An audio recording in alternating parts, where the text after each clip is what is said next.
New tonight, we're hearing from leadership at the Bastrop facility that is now being investigated by the state for sexual abuse and other misconduct. The Refuge is aimed at helping girls who've been victims of sex trafficking, but their leadership says it's working with law enforcement on two different incidents involving the girls in their care and former employees. KXAN investigator Avery Travis has been following all these developments and has the very latest for us tonight.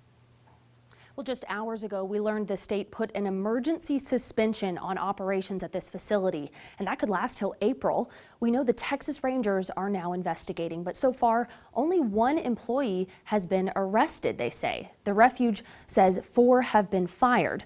Court records note officials do expect more arrests, but the Refuge told us today there's been some confusion over the number of victims and the number of other people involved. They were crying, saying, "Don't take me." Earlier this week, all the girls who live at the Refuge were moved out over urgent concerns more employees knew or were even involved in potential exploitation at the facility, as documented in court records. But leadership from the Refuge is now saying that's not true. They say it all started in January when a resident spoke up. Court records detail and the Refuge confirmed an employee was accused of selling nude photos of this girl and another resident, then using the money to buy illegal drugs and alcohol to give to the girls. The Refuge says they fired this staff member the same day and immediately reported the incident to local law enforcement and the state. But so far, none of the individuals have been arrested. Leadership at the Refuge says in a separate event in February, some staffers helped a girl leave the facility who was a witness in an upcoming federal case and was set to testify. They say one of these staffers actually may have lied to a federal official who was handling the broader case, and that's the employee who's been arrested. Meanwhile, a letter filed in federal court alleged as many as 8 victims of human trafficking. We're not sure why they came up with 7, frankly, but I think it was because the two issues were being conflated. They were being mashed together, and we did look into different staff that could potentially be involved. We found several state records from last year detailing previous issues with background checks for employees at the Refuge.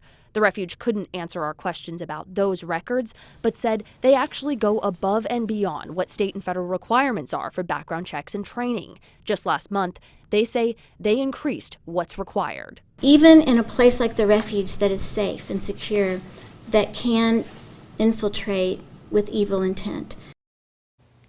Now, the state was supposed to report more of these details to the court today. We're still waiting to hear if that happened. That could include the names of the staffers potentially involved. We asked the Refuge for those, and they said they're going to let this investigation play out. Now, several state lawmakers say they're going to begin holding hearings on the issue immediately. In fact, the House Human Services Committee says it's planning to question the state agency involved on March 21st to get to the bottom of what happened. I think a lot of people want to know that very thing. Thank you, Avery. We're also hearing from the family of one of the girls who was removed from the Refuge this week. Our investigative team will have more on their emotional plea coming up tonight at 6.